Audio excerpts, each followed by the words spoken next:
So, hi, my dear children, welcome to my channel Simply Easy. My name is Priya and आज हम लोग पढ़ने वाले हैं the rise of nationalism in Europe का part 3। यानी कि we have already completed 2 parts. ठीक है, फ्रेंच रेवोल्यूशन हम लोगों ने पढ़ लिया है, 2 पार्ट्स हम लोगों ने ऑलरेडी कंप्लीट कर लिया है। And making of nationalism in Europe वो भी हम लोगों ने कंप्लीट कर लिया है। एंड आज बारी है द एज ऑफ रेवोल्यूशंस की। यानी कि 1830 से लेके 1848 के बीच में कुछ रेवोल्यूशंस हुए थे। वो रेवोल्यूशन क्यों हुए थे, उसका इम्पैक्ट क्या पड़ा, एंड उसके वजह से मतलब क्या, वही जो इम्पैक्ट पड़ा वही उसी चीज़ की बात कर रही हूँ मैं।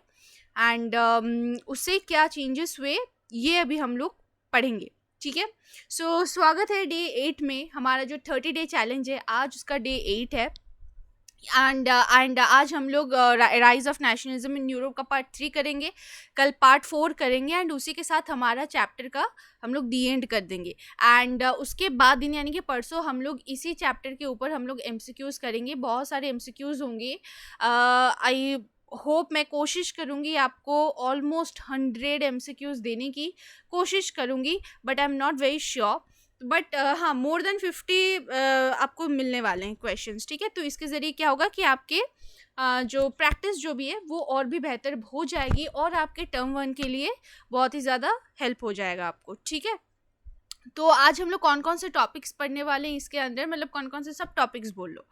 तो पहले हम लोग पढ़ने वाले हैं the romantic imagination and national feeling.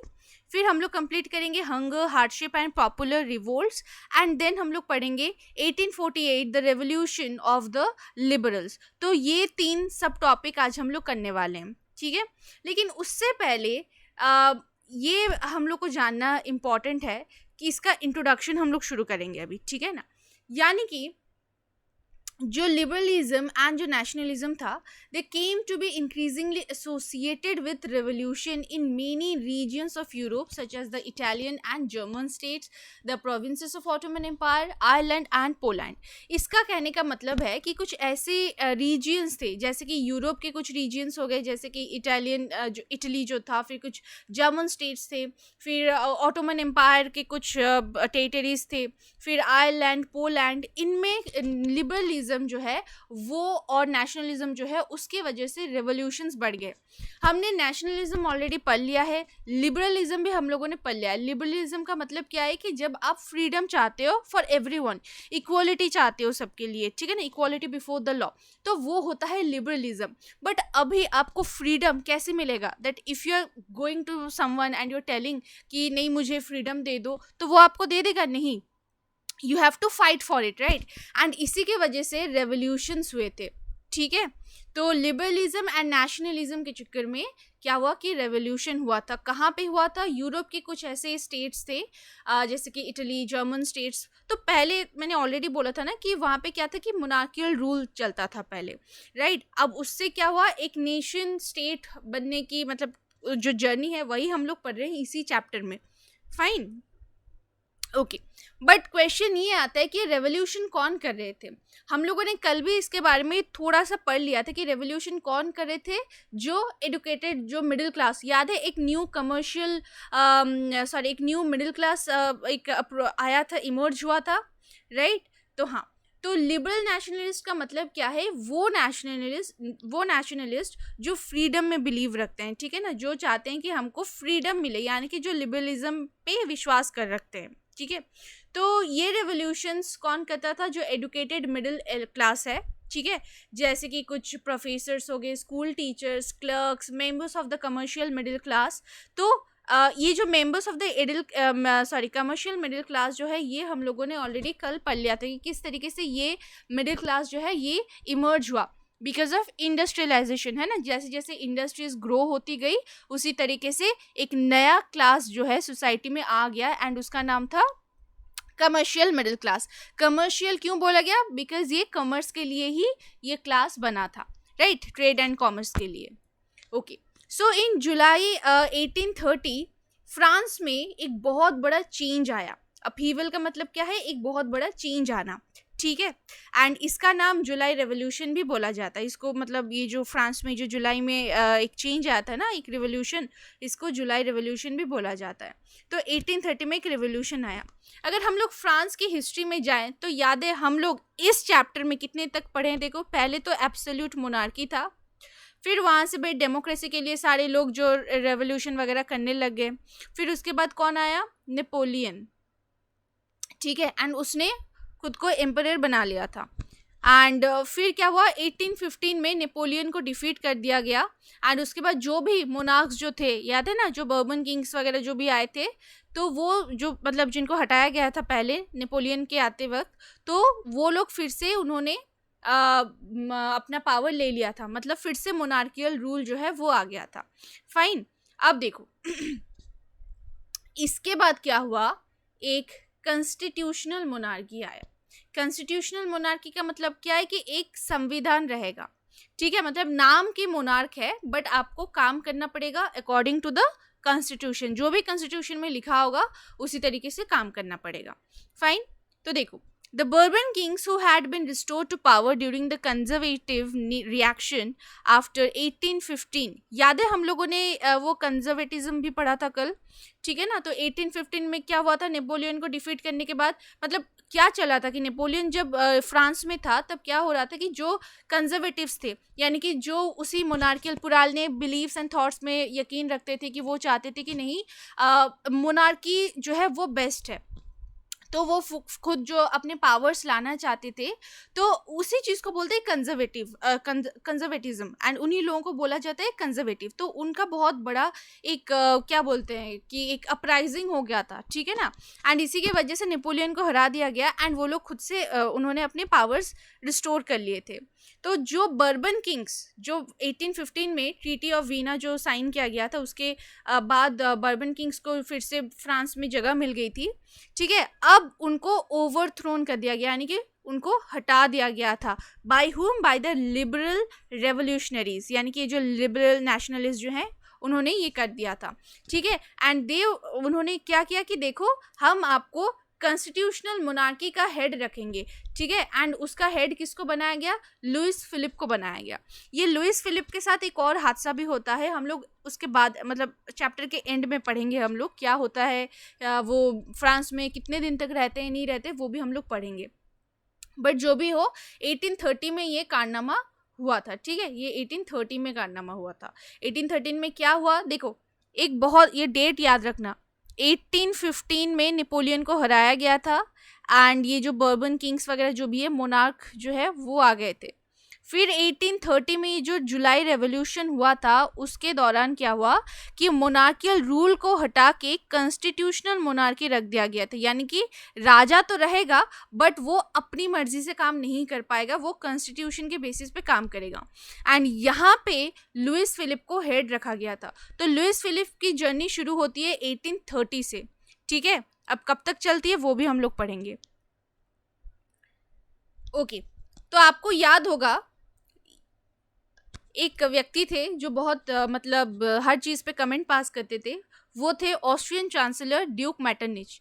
तो उन्होंने बोला कि देखो व्हेन फ्रांस स्नीजेस, बड़ा इंपॉर्टेंट टॉपिक है ये, पॉइंट है, that when France sneezes the rest of the Europe catches cold, यानी कि याद है जब फ्रांस में जब रेवोल्यूशन हुआ था उसी का देखा देखी जितने भी यूरोपियन स्टेट्स थे उन्होंने भी क्या किया था कि जो उनके अंदर में ये नेशनलिस्ट सेंटिमेंट्स जो है वो जाग गए थे and they also wanted a nation state. तो फिर से अभी देखो जो नेपोलियन को हरा के फिर से जो ये किंग्स वगैरह आ गए थे, फिर से उनको हराया गया, यानी कि फिर से रेवोल्यूशंस किए गए। तो अब ये जो मेटरनिच जो कंजर्वेटिव थे जिन्होंने वो ट्रीटी ऑफ वीना जो जिनके ये में साइन किया गया था, तो अब ये बोल रहे कि अगर अब फ्रांस में अगर ये चीज़ हुआ है तो ये पूरे यूरोप में भी होगा।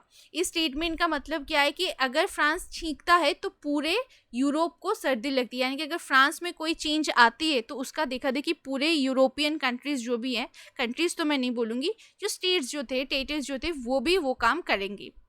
The July revolution sparked an uprising in Brussels, and सही में वैसा ही हुआ, ठीक है, which led to Belgium breaking away from the United Kingdom of the Netherlands. आपने पावर शेयरिंग में पढ़ा था, बेल्जियम का एक स्टोरी था, बेल्जियम एंड श्रीलंका का, एंड बेल्जियम का कैपिटल क्या था, ब्रुसेल्स, राइट। बेल्जियम का कैपिटल क्या था, ब्रुसेल्स, एंड ब्रुसेल्स में फ्रेंच स्पीकर्स ज्यादा थे, अगर आपको याद होगा तो अब देखो फ्रांस में रेवोल्यूशन हुआ, ब्रुसेल्स में फ्रेंच स्पीकिंग पीपल ज्यादा थे, तो यहाँ से भी मतलब बोल सकते हो कि एक चिंगारी जो है वो भड़कना शुरू हो गया।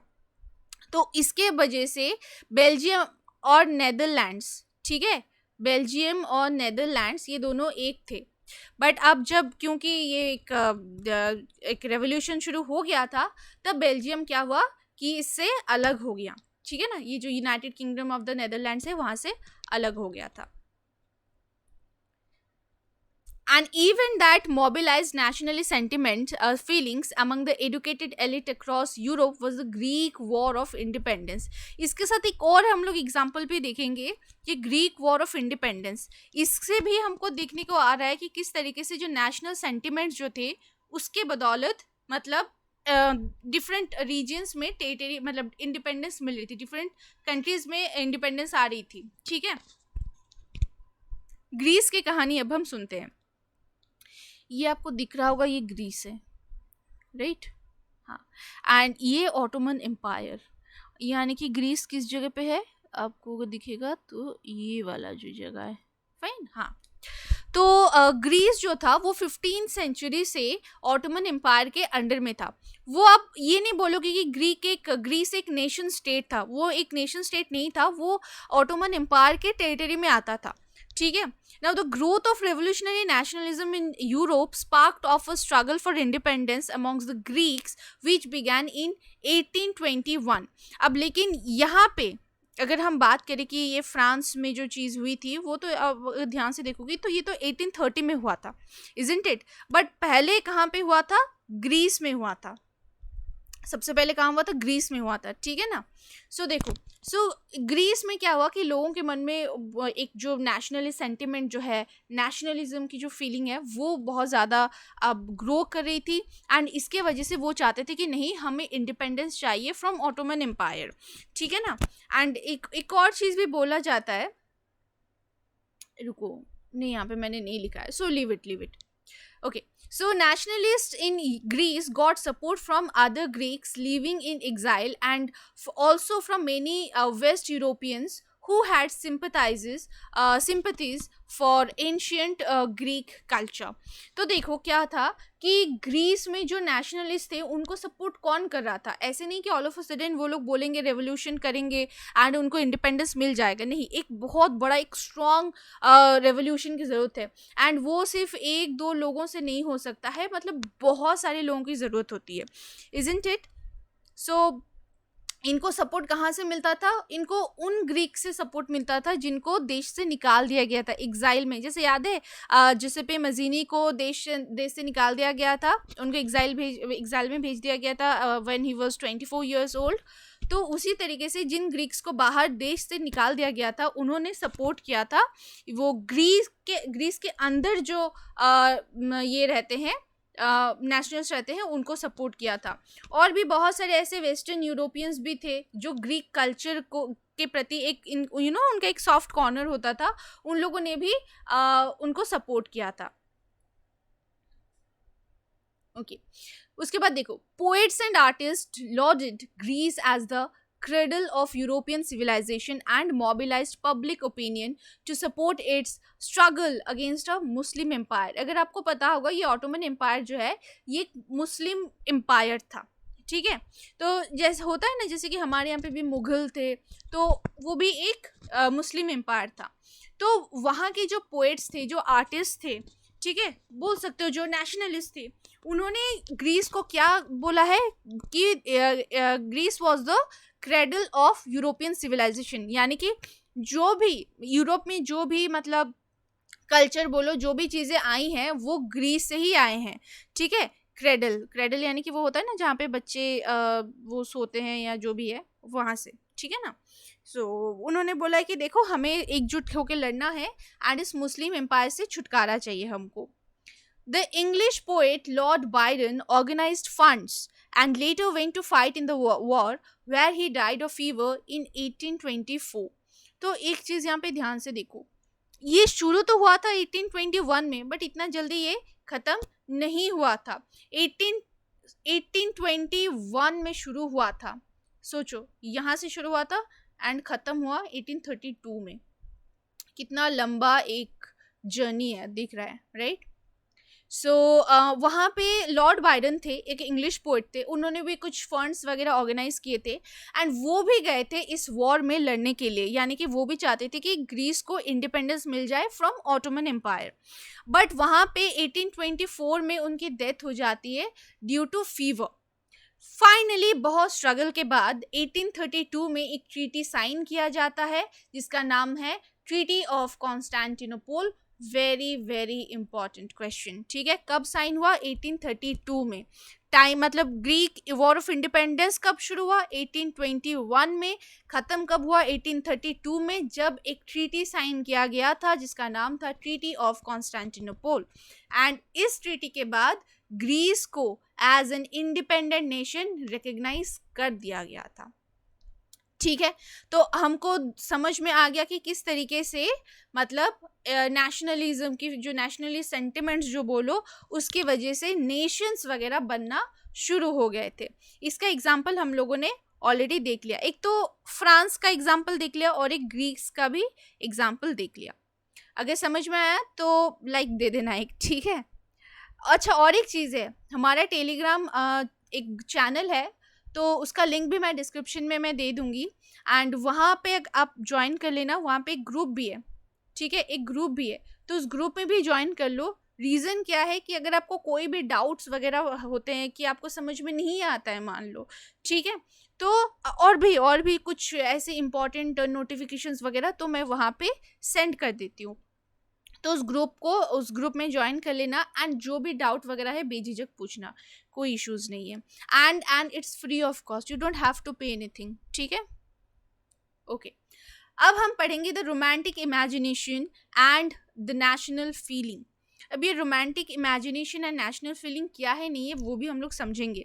सो पहली बात तो ये है, the development of nationalism did not come about only through Wars and territorial expansion, यानी कि सिर्फ वॉर और टेरिटरीज को बढ़ा के नेशनलिज्म जो है ये डेवलप नहीं हुआ था।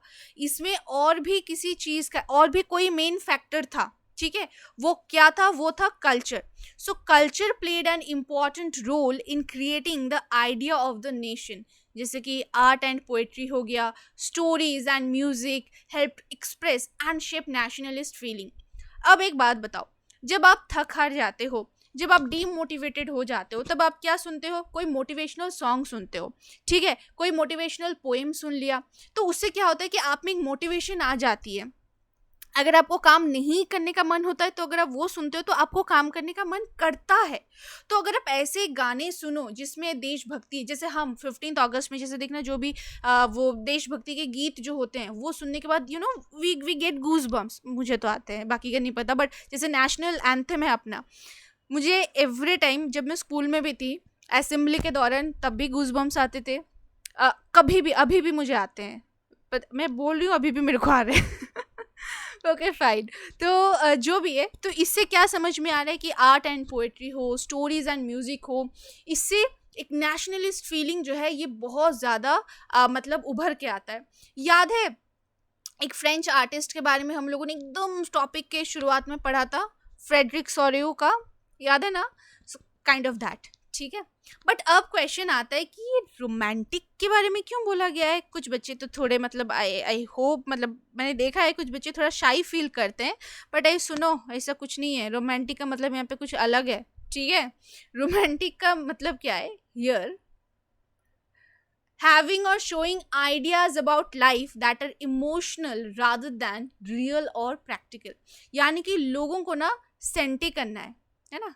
बोलते हैं ना कुछ लोग सेंटी मारते हैं, तो उनको ना इमोशनल तरीके से मतलब कुछ नए आइडियाज बनाना है लाइफ के बारे में। जैसे देखना, अगर कोई काम करवाना होता है आपके दोस्त को, तो आपको क्या बोलता है वो कि अरे तू मेरा भाई है, तू ये नहीं करेगा, यही दोस्ती यही आ रही है ना, वो आपको इमोशनल करने की कोशिश करता है। तो लोग ज़्यादा इमोशनल होते हैं। अगर आपने एडवर्टीजमेंट्स देखे होंगे, वहाँ पे भी ना बहुत सारे ऐसे एडवर्टीजमेंट्स होते हैं जहाँ पे आपको इमोशनल अत्याचार मतलब ब्लैकमेल किया जाता है ना। जैसे मान लो कि कोई फुट मसाजर है, तो वहाँ पे ऐड दे देगा कि आपकी मम्मी आपके पापा आपने आपको बड़ा किया है, मतलब पूरा एकदम बैकग्राउंड एकदम दिखा देगा, ठीक है, आप पूरे इमोशनल हो गए। तो आप क्या उनको कुछ देर के लिए ये खुशी नहीं दे सकते, इनका पैरों का मसाज होगा, आप भी बोलेगा हाँ भाई मैं ये खरीद लूँगा, ठीक है। तो क्या किया जाता है, लोगों को इमोशनल किया जाता है।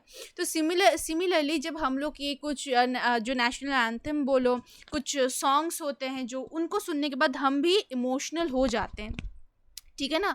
तो और ये जो रोमांटिक इमेजिनेशन बोला गया है, इसका मतलब क्या है, रोमांटिसिज्म, ठीक है। इसका मतलब है अ कल्चरल मूवमेंट, यानी कि लोगों के मन में नेशनली सेंटिमेंट्स जगाओ via art and poetry, stories, music, यानी कि वाया कल्चर के ये से आप उनको सिखाओ। क्योंकि देखो नेशन स्टेट का मतलब क्या है, मतलब जहाँ पे मेजॉरिटी ऑफ द पीपल, जो लीडर नहीं, जो मेजॉरिटी ऑफ द पीपल जो है वो लोग सेम कल्चर से बिलोंग करते हैं। मान लो if they hold the same culture, उनकी उनकी उनमें कोई सेम चीज़ अगर है, तभी ना वो लोग बन के एक नेशन स्टेट होगा, इजंट इट। इसीलिए तो जब मोनार्क्स जो थे वहाँ पे बहुत सारे डिफरेंट टेरिटरीज होते थे एंड उनके बीच में कोई एक नेशनलिस्ट सेंटिमेंट्स नहीं हुआ करती थी, बिकॉज सबके कल्चर्स अलग अलग थे। तो सब लोग एक मतलब खुद को यूनिटी में कैसे देखेंगे, इजंट इट। तो हमको समझ में आ गया कि कल्चर का रोल क्या था, बहुत ही इंपॉर्टेंट रोल था बाय द वे। और ये रोमांटिसिज्म क्या था, ठीक है। तो किस तरीके से देखो, यही जो रोमांटिक इमेजिनेशन है ये हेल्प करता है नेशनल फीलिंग बिल्डअप करने में, यानी कि नेशनलिज्म सेंटिमेंट, जो नेशनल सेंटिमेंट जो बोलो या नेशनलिज्म जो बोलो, ये बिल्डअप करने में हेल्प करता है। Romantic artists and poets generally criticize the glorification of reason and science, focus instead of emotions, intuitions and mystical feeling. ये intuition, mystical feeling मतलब क्या होता है? Intuition का मतलब क्या है कि आपको लगता है कि आज कुछ होने वाला है, आज ये होने वाला है, आपको एक अंदर से एक फीलिंग आती है, ठीक है। तो इन सारी चीज़ों पे रोमांटिक आर्टिस्ट एंड पोएट्स ने फोकस किया था। ये रोमांटिक आर्टिस्ट एंड पोएट्स किनको कहा जाता है, जो ये देखो, जो ये आर्ट एंड पोएट्री लिखते थे, जो नेशनल सेंटिमेंट्स जगाने के लिए काम करते थे, ठीक है ना। Their effort was to create a sense of a shared collective heritage, a common cultural past as the basis of a nation. मैंने अभी आपको नेशन के बारे में बताया कि एक नेशन का मतलब क्या है, एक नेशन स्टेट का मतलब क्या है, राइट। तो वो लोग भी लोगों को उनकी कॉमन हेरिटेज जो है, उनकी जो कलेक्टिव हेरिटेज जो है वो दिखाते हैं, उनका कल्चरल पास्ट दिखाते हैं कि देखो तुम्हारा भी पास्ट ये था, तुम्हारा भी पास्ट ये था, हम सबका पास्ट ये था, तो हम लोग एक ही कल्चर से बिलोंग करते हैं, so that we can build a nation, ठीक है।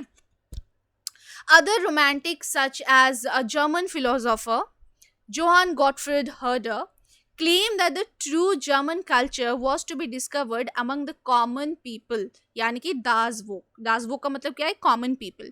तो उनका कहना ये था कि जो जर्मन कल्चर है वो आपको कहाँ पे देखने को मिलेगा, वहाँ के जो कॉमन लोग होते हैं वहाँ में देखने को मिलेगा, ठीक है। It was through folk songs, folk poetry and folk dances that the true spirit of the nation, Volksgeist, was popularized. Volksgeist का मतलब क्या है, नेशन, ठीक है ना। तो ये फोक सॉन्ग्स, फोक पोएट्री, डांसेस, इनके जरिए क्या हुआ, ये जो स्पिरिट ऑफ द नेशन होते हैं, यानी कि जो नेशनलिज्म सेंटिमेंट्स जो होते हैं वो पॉपुलराइज्ड हो रहे थे। So collecting and recording these forms of folk culture was essential to the project of nation building. Do you agree with this sentence or do you agree with this statement? अगर yes है तो comment में ज़रूर लिखना, अगर no है तो लिखो एंड इसका रीज़न भी दो, ठीक है। यहाँ पे लैंग्वेज का भी बड़ा महत्व था, ठीक है। Language too played an important role in developing national sentiments. Language का भी यहाँ पे बहुत बड़ा योगदान था। याद है हमने पहले पिछले ये क्लास में भी पढ़ा था कि किस तरीके से मतलब फ्रेंच को मतलब कॉमन लैंग्वेज के हिसाब से ले लिया गया था एंड जो रीजनल डायलेक्ट्स थे उनको डिस्करेज किया गया था, इजंट इट। तो लैंग्वेज भी बहुत इंपॉर्टेंट रोल प्ले करता है।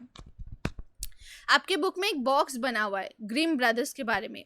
मैं आपको रिक्वेस्ट करूंगी कि ये वाला पार्ट थोड़ा अच्छे से पढ़ लेना, ठीक है।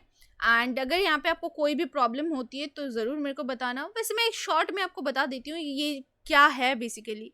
एक्चुअली ग्रीम ब्रदर्स जो है वो उनका नाम क्या था, Jacob and William Grimm. Grimm उनका सरनेम है, ठीक है ना। वो दोनों ही मतलब जर्मन सिटी हैनाओ में पैदा हुए थे। एक जन मतलब 1785 में, यानी कि जैकब 1785 में और विलियम 1786 में पैदा हुए थे। एंड वो लोग क्या कर रहे थे, वो लोग गांव से गांव मतलब बहुत सारे लोगों के साथ वो लोग बात कर रहे थे। वहाँ से देखना, जब आप गांव जाते हो तो नाना नानी दादा दादी जो होते हैं वो लोग हमको, ऐसा नहीं है कि नाना नानी दादा दादी सिर्फ गांव में ही रहते, बट गांव में क्या होता है कि लोगों के पास कुछ अनोखी स्टोरीज होती है ना। जैसे हम बंगालीज में ना एक आता है कि जैसे आप में भी होगा, देखना वो दादी माँ की कहानियाँ, दादी माँ के नुस्खे, फिर होता है ना कुछ टिप्स एंड ट्रिक्स भी देती हैं, ठीक है ना। तो वैसे हमारा यहाँ पे भी है ठाकुमार झूली। तो यहाँ पे क्या होता है, डिफरेंट स्टोरीज वगैरह वो रहते हैं, हम लोग पढ़ते हैं, वो बेसिकली फोक टेल्स होते हैं। तो वो लोग भी क्या करते थे, ऐसे कलेक्ट करते थे एंड उन्होंने अपना कलेक्शन जो है वो पब्लिश भी किया था, ठीक है। तो उसमें फेरी टेल्स जो आप पढ़ते हो ना, ये जो रैपंजल वगैरह जो भी है, वो सारी चीज़ें इन्होंने ही, एक्चुअली इन्होंने लिखा नहीं है, इन्होंने कलेक्ट करके बुक पब्लिश किया था। बट वो स्टोरीज उनके पैदा होने से पहले ही वो मतलब स्टोरीज बने हुए थे, ठीक है। बस उन लोगों ने क्या किया कि लोगों से वो स्टोरीज जान के अपने ये में लिखा था। जैसे न्यूज़ रिपोर्टर्स का काम क्या होता है, देखना वो ग्राउंड रिपोर्टिंग करते हैं ना, फिर देखना वो लोगों के पास जाते हैं, उनके इंटरव्यूज़ लेते हैं, उसी चीज़ को अपने आर्टिकल्स में ये करते हैं। सिमिलरली उन्होंने भी वही किया था। आई होप आपको ये romantic imagination and national feeling वाला टॉपिक समझ में आ गया होगा। कुछ नहीं था इसमें, यही बोला गया था कि किस तरीके से रोमांटिक इमेजिनेशन ने नेशनल फीलिंग ग्रो करने में हेल्प किया था। इसका एग्जाम्पल भी हम लोगों ने देख लिया। अब बारी है hunger, hardship and popular revolt. ये कैसे मतलब कनेक्ट हो रहा है, देखो जहाँ पे हंगर होगा, जहाँ पे हार्डशिप होगा, कठिनाइयाँ होंगी, वहाँ पे क्या होगा, रिवोल्ट होगा, है ना। क्योंकि लोग क्यों हंगर सहेंगे, क्यों हार्डशिप सहेंगे। अगर आप मान लो आपको एक घर में बंद कर दिया जाता है, आपको खाना नहीं दिया जाता है, आपको बहुत टॉर्चर वगैरह किया जाता है, तो मतलब एक ऐसा पॉइंट ऑफ टाइम आएगा जहाँ पे आप क्या करोगे, आवाज़ उठाओगे, रिवोल्ट करोगे, इजंट इट। तो ये रिवोल्ट भी होता है, क्या रिवोल्ट होता है वो भी हम लोग पढ़ेंगे। तो साल है 1830s, यानी कि 1830, 31, 32 जो भी है वो सारे साल की बात कर रहे हैं हम लोग, ठीक है। रुको इसको इरेज कर देते हैं। यस। सो देखो 1830s में क्या हुआ, यूरोप में बहुत ही ज़्यादा इकोनॉमिक हार्डशिप देखने को मिला था हमें, ठीक है। पैसों की कमी बहुत ज़्यादा हो गई थी। एक रीज़न ये है कि वहाँ पे जो है पॉपुलेशन बहुत ज़्यादा बढ़ गया। अब अगर कोई भी चीज़ मान लो कि एक बॉक्स में देर आर 4 एप्पल्स, ठीक है। ऑब्वियसली इसको 4 लोग खा सकते हैं, 4 लोग खा सकते हैं इसको, ठीक है। एंड ये आराम से खा लेंगे, कोई दिक्कत नहीं होगा। बट अगर ये 100 लोग रहते हैं तो ये 100 लोग 4 एप्पल्स कैसे खाएंगे। तो ये चीज़ तो हो जाएगा ना, जैसे ही पॉपुलेशन बढ़ेगा तो हंगर भी बढ़ता जाएगा, इजंट इट। एंड पॉपुलेशन अगर बढ़ेगा तो और एक क्या चीज़ होगा, अनएम्प्लॉयमेंट बढ़ेगा, है ना। हमारे देश में अनएम्प्लॉयमेंट हम लोग बोलते तो है, बट कोई ये नहीं बोलता है कि पॉपुलेशन कितनी ज़्यादा है कि नहीं। तो पॉपुलेशन कम करना इज़ वेरी नेसेसरी, बहुत ज़्यादा ज़रूरी है पॉपुलेशन कम करना। क्योंकि एक तो हम लोग जितना पॉपुलेशन बढ़ता है हम लोग एनवायरनमेंट डिग्रेड करते हैं, ठीक है। एंड काम भी नहीं मिलता है, तो कोई ना ही सही लाइफस्टाइल हम लोग लीड नहीं कर सकते हैं, काम भी नहीं मिलता है यार। ओके तो उस समय क्या हुआ कि पॉपुलेशन फ्रॉम रूरल एरियाज, यानी कि जो रूरल एरियाज जो थे लोग थे ना, ये देखो, ठीक है ना।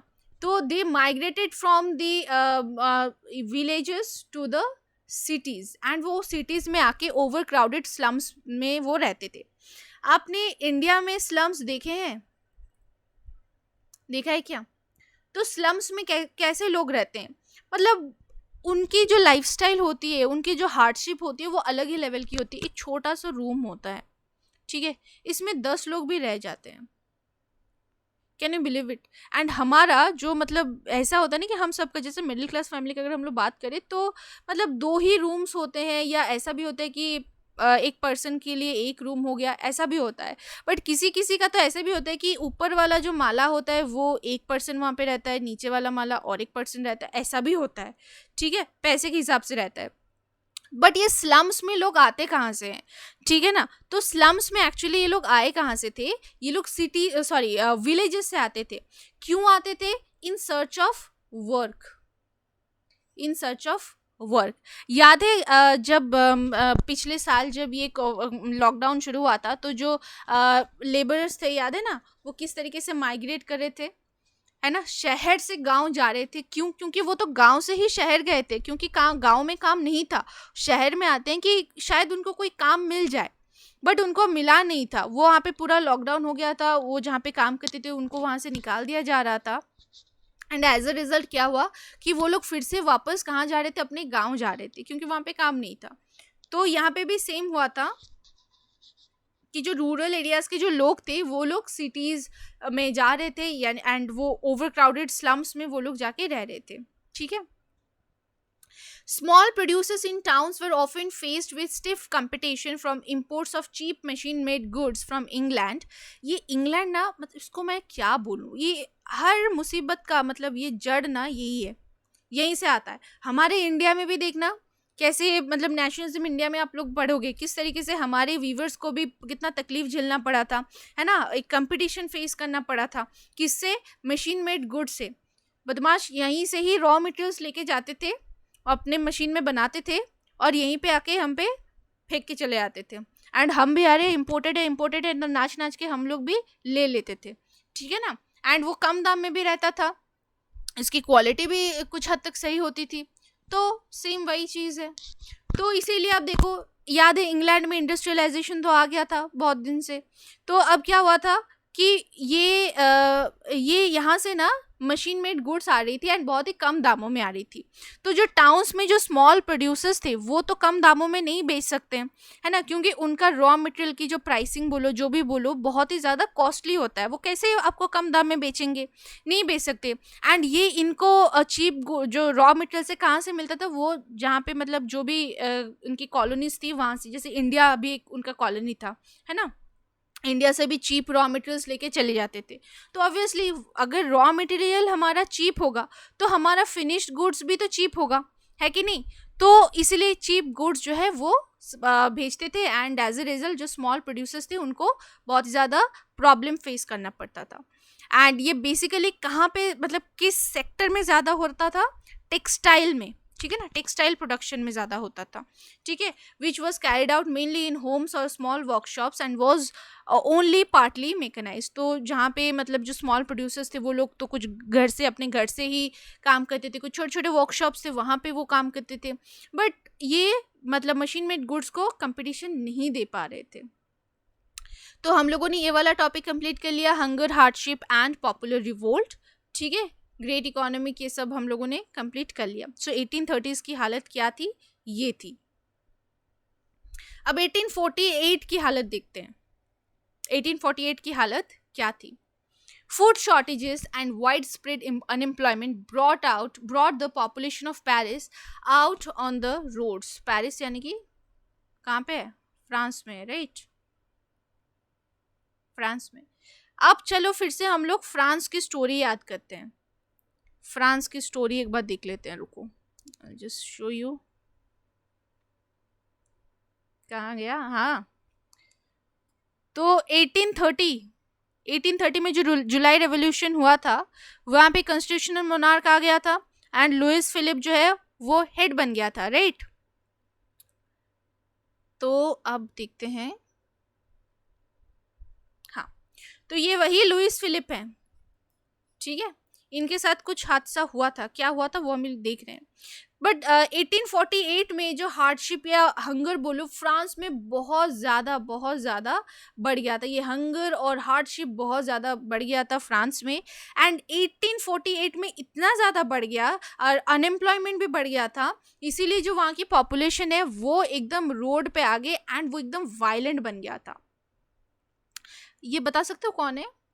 ये जो हीरो टाइप दिख रहे हैं, है ना, हाँ, ये लुइस फिलिप है, ठीक है ना। तो इनके साथ ये जो अभी हीरो टाइप जो दिख रहे हैं ना, इनके साथ मतलब देखो दिख रहे हैं हीरो टाइप, बट उनका काम हीरो टाइप का नहीं था, बिल्कुल नहीं था, ठीक है। क्योंकि क्योंकि वो हेड थे, जो कॉन्स्टिट्यूशनल मोनार्क था वहाँ के, वो हेड थे, वो चाहते थे तो कुछ मतलब चेंजेस भी कर सकते थे, कुछ मतलब जो वहाँ के लोग थे उनके लिए भी कुछ चीज़ें कर सकते थे, बट उन्होंने कुछ नहीं किया था, ठीक है। तो इसीलिए ना लोग क्या किए, लोगों ने क्या किया कि बैरिकेड जो है, आपको याद होगा कहीं पे भी दंगा वंगा होता है या कुछ भी ये चेकिंग वगैरह चलता है तो इस तरीके का कुछ बैरिकेड होता है, इस तरीके का भी एक बैरिकेड, वो कोन शेप का भी एक बैरिकेड होता है ना। यानी कि ये क्या है, बेसिकली कुछ ऑब्स्टिकल्स है, आपको रोक के रखने के लिए ये चीज़ें दी जाती है। तो बैरिकेड्स वगैरह इरेक्ट कर दिए गए थे, यानी कि लगा दिए गए थे। एंड बेचारे लुइस फिलिप को क्या करना पड़ा था, उनको भागना पड़ा था, ठीक है ना, मतलब वो दबे पाँव निकल लिए थे, ये हालत हो गई थी उनकी, सोचो। अब फिर क्या हुआ, अब देखो जो कॉन्स्टिट्यूशनल मोनार्की जो चल रहा था, वहाँ के जो हेड थे वही तो लुइस फिलिप थे। वो हेड अब जा चुके थे, मतलब जाए थे, मतलब गए थे क्या, मतलब भाग गए थे, ठीक है, सिर्फ जाना नहीं होता है, मतलब दुम दबा के भागना, वो ओके। तो उसके बाद क्या हुआ कि जो नेशनल असेंबली थी, उसने क्या किया कि जो फ्रांस जो था, अब उसको रिपब्लिक के हिसाब से उसको रिकॉग्नाइज कर दिया, ठीक है, घोषणा कर दी कि हाँ भाई फ्रांस जो है अब एक रिपब्लिक बन गया है। It also granted suffrage, suffrage यानी कि राइट टू वोट, अरे एक second, yes, it means right to vote, ठीक है। तो याद है पहले वो जो सफरेज था वो किसको दिया जाता था, जो प्रॉपर्टी ओनिंग मैन होते हैं ना, उनको दिया जाता था, यानी कि विमेन को तो बिल्कुल भी नहीं दिया जाता था। एंड जिन मेन के पास प्रॉपर्टी नहीं थी वो भी नहीं, मतलब उनके पास भी ये राइट टू वोट नहीं था, ये राइट उनके पास नहीं था। तो अब ये किसके पास आ गया, ये सारे मेल्स के पास आ गया जो 21 के ऊपर थे, यानी कि जिनका एज 21 से ज़्यादा था, ठीक है ना, तो उनको ये सफरेज जो है ये मिल गई थी। एंड और भी क्या किया गया था, उन्होंने एक गारंटी भी दिया था कि अब आपको काम भी मिलेगा। अब अनएम्प्लॉयमेंट क्योंकि ज़्यादा बढ़ गया था, काम भी लोगों को चाहिए था, तो काम कैसे दिया जा रहा था, कुछ ऐसे नेशनल वर्कशॉप्स जो है वो बनाए गए थे, जहाँ पे उनको कोई ट्रेनिंग वगैरह दी जाती थी, एंड वहाँ पे उनको एम्प्लॉयमेंट भी प्रोवाइड किया जाता था। तो अगर लुइस फिलिप चाहते तो ये काम शुरुआत में ही कर सकते थे ताकि उनको भागना नहीं पड़ता, बट उन्होंने ऐसा नहीं किया था, एंड एज अ रिजल्ट ये काम उनको करना पड़ा, जो कि बहुत ही अच्छा था। अब तो ये चीज़ें अच्छी हो गई, लेकिन यहाँ पे ना 1848 में चुपके से एक मतलब कांड हो गया था। क्या था देखो, जो सिलेशिया था, सिलेशिया के वीवर्स जो थे, उन्होंने भी एक रिवोल्ट किया था। किसके अगेंस्ट में, कॉन्ट्रैक्टर्स के अगेंस्ट में।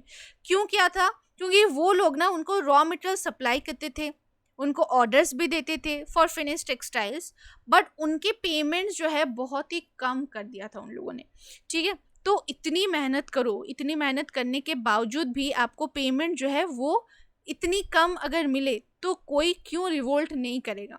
सो ये भी एक रिवोल्ट था, ठीक है। तो हम देखो रिवोल्ट में हम लोगों ने ये सिलेशिया में एक रिवोल्ट देख लिया, पेरिस का एक रिवोल्ट हम लोगों ने देख लिया। ऐसे ये तो कुछ एग्जाम्पल्स थे, ऐसे बहुत से रिवोल्ट्स हुए थे, ठीक है। सो आपको ये वाला टॉपिक समझ में आ गया, hunger, hardship and popular revolt. Yes, तो कमेंट में लिख दो जल्दी से, यस आपको समझ में आ गया। एंड अब हम लोग करने वाले हैं yes 3.3 1848 the revolution of the liberals.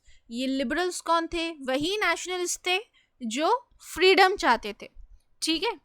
सो अब देखो ये तो हम लोग ऑलरेडी हमको पता ही है कि रेवोल्यूशन कौन लीड कर रहा था, जो एजुकेटेड मिडिल क्लास जो थे वो लीड कर रहे थे, ठीक है ना। फ्रांस में क्या हुआ, मोनार्क को हटा दिया गया, ठीक है, and universal male suffrage proclaim कर दिया गया। यही देखो जो अबव 21 जो है उनको कहाँ गया भाई, हाँ उनको सफरेज का राइट मिल गया, यानी कि राइट टू वोट उनको मिल गया, ठीक है। तो ये तो फ्रांस की कहानी थी। In other parts of Europe where independent nation states did not yet exist, ठीक है, यूरोप की कुछ ऐसे भी पार्ट्स थे जहाँ पे इंडिपेंडेंट नेशन स्टेट एग्जिस्ट नहीं करते थे, जैसे कि Germany, Italy, Poland, Austro Hungarian empire. ठीक है ना, तो वहां पे क्या हुआ कि men and women of the liberal middle class combined their demands, ठीक है, फॉर अ कॉन्स्टिट्यूशनलिज्म, मतलब उनको एक कॉन्स्टिट्यूशन चाहिए था विथ नेशनल यूनिफिकेशन। वो एक नेशनल यूनिफिकेशन चाहते थे, एक नेशन स्टेट चाहते थे, एंड वो चाहते थे कि वो स्टेट जो है वो उसमें एक संविधान भी रहे, एक कॉन्स्टिट्यूशन भी चाहते थे वो लोग। ये कौन चाहता था? जो एडुकेटेड मिडिल क्लास जो थे, वहाँ के जो मेन एंड वुमेन जो थे, वो लोग ये चाहते थे, जो लिबरल मिडिल क्लास थे। ठीक है, and they were also educated. They took the advantage of the growing popular unrest to push their demands for the creation of the nation state on parliamentary principles. तो अब वो देख रहे कि जिसे बोलते हैं ना कि लोहा गर्म है, अभी हथौड़ा मार देना चाहिए। ठीक उन्होंने भी वही देखा कि अब मामला जो है गर्म है, अभी हमको ये चीज़ जो है करना चाहिए। सो उन्होंने क्या किया था, उन्होंने एक मतलब एक नेशन स्टेट वो लोग उसकी मांग कर रहे थे, उसकी क्रिएशन करना चाहते थे, बट वहाँ पे कुछ पार्लियामेंट्री प्रिंसिपल्स होंगे, जैसे कि वहाँ पे कॉन्स्टिट्यूशन रहेगा, प्रेस के पास फ्रीडम रहेगा कि वो जो मर्जी वो छापे, मतलब जो मर्जी वो छापे, यानी कि नेबर को दस्त हो गया, वो लिख दे रहे कि अरे यह फलाना ढिमकाना नेबर को इसका पेट खराब हो गया, उसने उसको उसके चाकू मार के हत्या कर दी, ये नहीं चाहिए था। ठीक है, मतलब जो वो पॉलिटिकली जो वो लिखना चाहते हैं वो उनके पास फ्रीडम होना चाहिए, क्योंकि याद है, क्योंकि मोनार्क जो थे ना वो सेंसरशिप उन्होंने बिठा दिया था, यानी कि कोई भी काम आप मतलब फ्रीडम करने, मतलब फ्रीडम नहीं था कि आप जो मन वो लिख दो, ऐसा नहीं था। ठीक है, and also freedom of association, यानी कि क्योंकि वो लिबरल मिडिल क्लास थे, यस ऑफ कोर्स, तो वो इसीलिए तो फ्रीडम फ्रीडम फ्रीडम के पीछे पड़े हुए हैं। ठीक है, तो वो ये चाहते थे। अब देखो, इन द जर्मन रीजियंस, अब ये तो हमने एक ओवरऑल आइडिया देख लिया, मतलब एक तो देख रहे हैं कि जो लिबरल्स थे उन्होंने, मतलब ये 1848 में जो रेवोल्यूशन हुआ, ठीक है, तो जो पेरिस में जो रेवोल्यूशन हुआ, तो ऐसे ही उस रेवोल्यूशन के बाद क्या हुआ, जो मतलब जो लिबरल्स जो थे वो और भी ज़्यादा रेवोल्यूशन करने लग गए, पहले से भी कर रहे थे, अभी और ज़्यादा करने लग गए। ठीक है, in the German region, so German region जो था, तो वहाँ पे let me change the pen color, in the German regions a large number of political associations whose members were middle class professionals, businessmen, prosperous artisans came together in the city of Frankfurt and decided to vote for an all German national assembly. तो वही educated middle class जो थे, जो liberal nationalist बोल दो या liberals जिनको बोल लो, तो उनमें जो प्रोफेशनल्स थे, जो प्रोफेशनल मतलब जो भी मतलब इंजीनियर डॉक्टर्स जो भी हैं, ठीक है ना, ये मैंने एग्जांपल दिया बस। फिर जो बिजनेसमैन थे, जो प्रॉस्परस आर्टिसंस थे, ठीक है, तो उन्होंने क्या किया, वो एकजुट हुए, एंड वो फ्रैंकफर्ट एक सिटी का नाम है, तो वो सोचे कि हम वहाँ पे जाएंगे एंड हम एक डिमांड करेंगे एक नेशनल असेंबली की। ठीक है, क्योंकि जर्मन जो है वो टुकड़ों में बटा हुआ था, वो यूनिफाई नहीं था। हम लोग पढ़ेंगे वो unification of Germany, unification of Italy, ये सारी चीज़ें हम लोग पढ़ने वाले हैं, ये एक बेसिक आइडिया एक है। ठीक है ना, so on 18th May 1848, 831 elected representatives marched in a festive procession to take places in the Frankfurt Parliament convent in the Church of St. Paul. तो फ्रैंकफर्ट में एक चर्च था, उसी चर्च में एक पार्लियामेंट बिठाया गया था, आप बोलो एक मीटिंग बिठाया गया था। ठीक है ना, इसका पिक्चर देखो, ये वही सेंट पॉल चर्च है, ये पार्लियामेंट बैठी हुई है। आपने अगर पार्लियामेंट की पिक्चर्स अगर आपने देखी होगी तो आप पूरा रिलेट कर पाओगे कि हाँ भाई ये वही पार्लियामेंट की तरह पूरा बना हुआ है। और अगर ध्यान से देखो कि ऊपर भी बहुत सारे लोग हैं, ये कौन है ये भी हम लोग पढ़ेंगे। नाउ अब वो लोग 1848 में 831 इलेक्टेड रिप्रेजेंटेटिव्स तो गए, यानी कि सोचो यहाँ पे 831 से ज़्यादा लोग यहाँ पे हैं। ठीक है, क्योंकि यहाँ पे तो 831 सिर्फ रिप्रेजेंटेटिव्स हैं, इससे ज़्यादा भी तो वहाँ पे और लोग होंगे ना। तो वहाँ पे वो लोग क्या कर रहे थे, दे ड्राफ्टेड अ कॉन्स्टिट्यूशन। मैंने ना इसी पे एक क्वेश्चन भी, मेरा एक एसोसिएशन रीजनिंग का क्वेश्चन है, वो भी हम लोग करेंगे, लेकिन हम लोग परसों करेंगे उसको, ठीक है, ध्यान से करना, एंड वो उस वीडियो को ज़रूर देखना। Okay, so they drafted a constitution for a German nation. वो तो बोल रहे थे कि भाई हमको जर्मन जो है एक नेशन, एक पूरा एक नेशन स्टेट चाहिए, ठीक है, बट वो एक कॉन्स्टिट्यूशन चाहते थे, एंड वो ये चाहते थे कि it should be headed by a monarchy subject to a parliament, यानी कि सीधी सी बात है, कॉन्स्टिट्यूशनल मोनार्की चाहते थे। ठीक उसी तरीके से जिस तरीके से फ्रांस में हुआ था ना, कॉन्स्टिट्यूशनल मोनार्की जो बैठ गया था, एंड वहाँ का हेड बनाया गया था किसको, लुइस फिलिप को, ठीक है ना। तो यहाँ पे भी क्या किया गया था, यहाँ पे देखते हैं हम लोग, यहाँ पे इन लोगों ने फेडरिक विलियम फोर्ड, जो कि प्रूशिया, अब जर्मनी ना तब प्रूशिया में था, ठीक है ना, तो किंग ऑफ प्रूशिया को जिनका नाम था फ्रेडरिक विलियम फोर्ड, वहाँ पे उनको ये प्रपोजल दिया गया कि हम एक कॉन्स्टिट्यूशन चाहते हैं एंड आप इसके हेड बन जाओ, इसके लीडर बन जाओ, ठीक है, आप यहाँ के राजा ही रहोगे, बट आपका यहाँ पे कॉन्स्टिट्यूशन के अंडर में आपको काम करना पड़ेगा। बट उसने बोला कि नहीं, संजय दत्त का वो डायलॉग नहीं, ठीक है, ही सेड नो, तो he rejected it and joined other monarchs to oppose the elected assembly, and बाकी जितने मोनार्क्स थे वो सब इलेक्टेड असेंबली के अगेंस्ट में खड़े हुए थे। तो अगर फ्रेडरिक विलियम बाकी मोनार्क्स को मतलब टाटा बाई बाई बोल के अगर यहाँ पे आ जाते, तब सोचो क्या हालत होती, ठीक है, कौन इतना झगड़ा मोल लेगा। एंड इसलिए उन्होंने भी बोला कि नहीं, हमको नहीं चाहिए, हम इसको रिजेक्ट करते हैं, ठीक है ना। The parliament was dominated by the middle class who resisted the demands of workers and artisans and consequently lost their support. ये बड़ा यहाँ पे एक खेल आता है, देखो, तो मिडिल, वहाँ पे जो मिडिल क्लास जो थे ना, वो जो पार्लियामेंट में जो 831 रिप्रेजेंटेटिव्स जो भी गए थे, तो वहाँ पे ध्यान से देखो, कुछ आर्टिसंस थे, बिजनेसमैन थे, प्रोफेशनल्स थे, ठीक है, ऐसे बहुत सारे लोग थे, ठीक है ना, वर्कर्स भी थे, ऐसा नहीं कि मतलब वर्कर्स नहीं थे, ठीक है।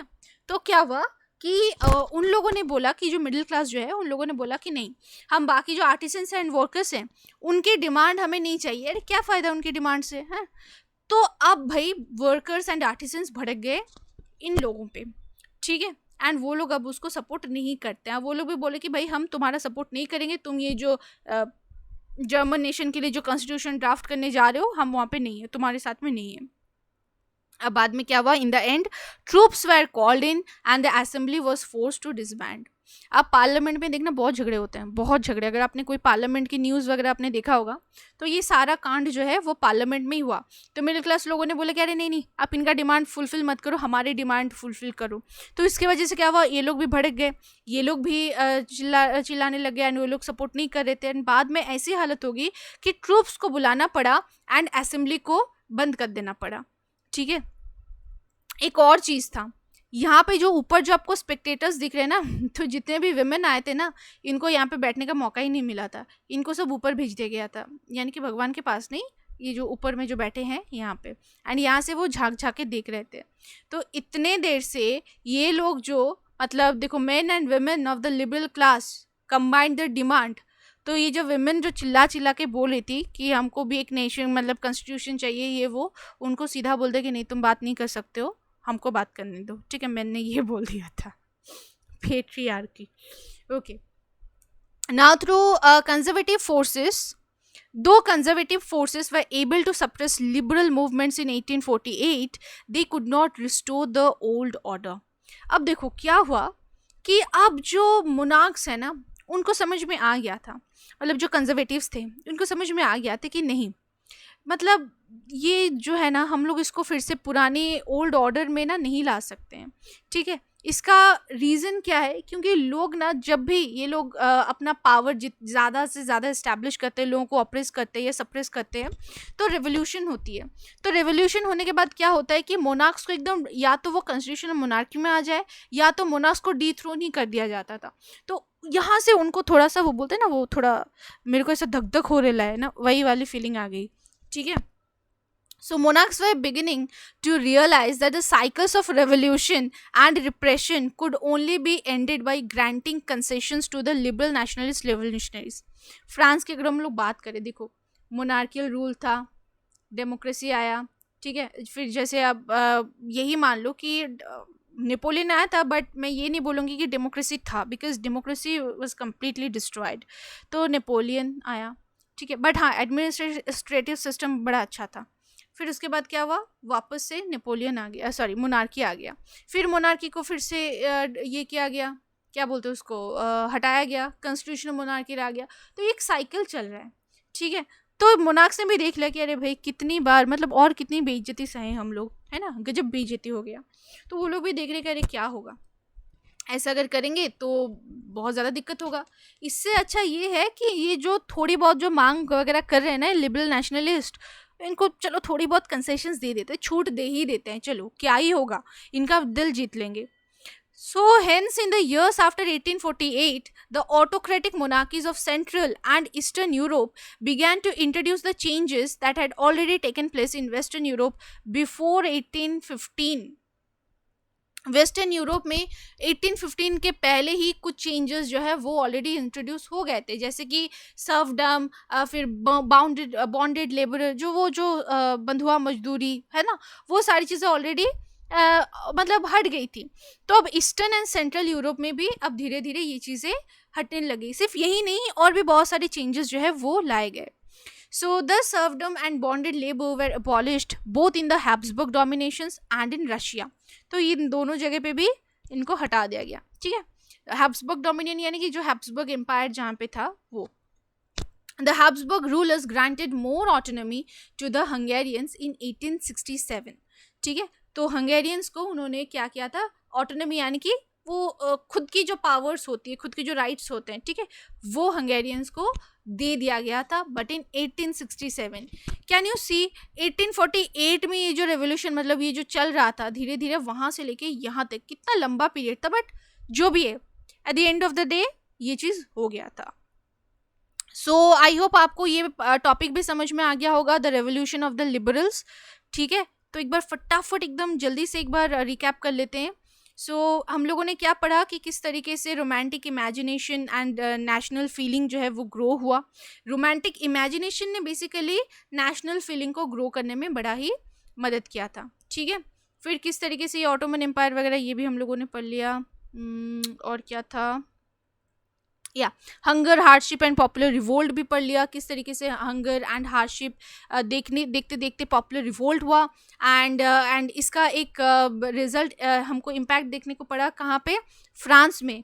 कि फ्रांस में क्या किया गया कि इतना ज़्यादा अनएम्प्लॉयमेंट एंड फूड शॉर्टेजेस बढ़ गया कि लोग वहाँ पे बैरिकेड्स वगैरह लगाने लग गए, एंड लुइस फिलिप को भागना पड़ा, एंड फिर वो एक रिपब्लिक बन गया, फ्रांस एक रिपब्लिक बन गया, ठीक है। फिर हमने सिलेशिया में जो वीवर्स ने रिवोल्ट किया था अगेंस्ट द कॉन्ट्रैक्टर्स वो पढ़ा, एंड 1848 में जो लिबरल्स का जो दौर चला कुछ रेवोल्यूशन का, वो भी हम लोगों ने पढ़ा। फ्रैंकफर्ट पार्लियामेंट में पढ़ा कि किस तरीके से लोग आए थे वहाँ पे टू ड्राफ्ट कॉन्स्टिट्यूशन, बट हालांकि उनका जो डिमांड था वो रिजेक्ट कर दिया गया था। एंड एक और चीज़ है, उस कॉन्स्टिट्यूशन में किसको, मतलब ये तो जर्मन रीजन की बात की जा रही है ना, तो किसको मतलब प्रपोजल दिया गया था कि किसको कॉन्स्टिट्यूशन मोनार्की का हेड बनाया जा रहा था, फ्रेडरिक विलियम फोर, जो कि प्रूशिया के राजा थे, but he rejected it, and वो लोग उन्होंने अपनी दोस्ती निभाई अपने दूसरे मोनार्क्स के साथ, ठीक है। एंड ये भी पढ़ा कि किस तरीके से बाद में कंजर्वेटिव्स ने खुद रियलाइज़ किया कि नहीं, अब पानी सर के ऊपर जा रहा है, अगर हम अभी थोड़ा इनको कंसेशन नहीं देंगे तो हो सकता है कि बाद में हमें पूरा ही यहाँ से जाना पड़ जाए। सो आई होप आप लोगों को ये मतलब वीडियो जो है बहुत अच्छा लगा। अगर नहीं लगा तो क्या करना भाई, मैं कोशिश करूँगी और अच्छे से समझाने की, है ना। And thank you so much for watching this video, but I have something to share with you that when you like a video, जब आप वीडियो देखते हो अगर अच्छा लगता है, थोड़ा भी अच्छा लगता है तो थोड़ा लाइक दे देना। इससे क्या होता है, जो कंटेंट क्रिएटर होता है, ठीक है, यहाँ पे जो आपके लिए जो कंटेंट मैं यहाँ पे पीडीएफ्स वगैरह जो बना रही हूँ, पीपीटीज वगैरह बना रही हूँ, सो इसमें क्या होता है कि मुझे थोड़ा मोटिवेशन मिलता है, एंड मैं इसी तरीके से और भी वीडियोज़ जो है वो मैं लाती रहूँगी। क्योंकि एक चीज़ देखो, मैंने ऐसे देखा है ना यूट्यूब पे ना, बहुत ऐसे वीडियोस होते हैं, वाहियात क्रिंज वीडियोस, मतलब घटिया से घटिया होता है, उसमें मैंने देखा है मिलियंस पे व्यू, मतलब 20 मिलियन व्यूज़ भी मैंने देखे हैं। एंड आप अगर मेरे चैनल्स में देखोगे, मेरे चैनल पे देखो जो वीडियोस हैं, कहीं से किसी में 40, 20, 30, ये इतने व्यूज़ आ रहे हैं, ठीक है। इसका रीज़न मेरे को सच में समझ में नहीं आ रहा है, क्या मेरी तरफ से कोई कमी है या मतलब what is the reason, I can't understand. So please मतलब थोड़ा सा सपोर्ट करना। एंड क्योंकि देखो ये जो सारी चीज़ें हैं, तो ये सारी चीज़ें आपको फ्री ऑफ कॉस्ट मिल रही है ना, आपको पूरा पूरा फ्री मिल रहा है। इवन जो क्वेश्चंस आंसर है वो भी आपको फ्री मिल रहा है। सो आई थिंक ये भी एक तरीके का आप गुरु दक्षिणा ही बोल लो। आप बस कुछ नहीं करना है, आपको लाइक करना है, अपने दोस्तों के साथ शेयर करना है, जितना हो सके उतना अपने दोस्तों को बोलो कि हाँ एक ऐसा चैनल है, यहाँ पे आओ, शो योर सपोर्ट। एंड उनको बोलो और शेयर करने के लिए। एंड येस, अगर आप नए हो तो सब्सक्राइब ज़रूर करना, ठीक है। और साथ में जो बेल आइकन जो आता है उसमें जो ऑल का एक ये है वो ज़रूर दबाना, नहीं तो आपको नोटिफिकेशन नहीं मिलेगा। So that is it, my children. Bye bye. Take care, all of you. And I hope you all enjoyed today's session. So bye bye. See you tomorrow.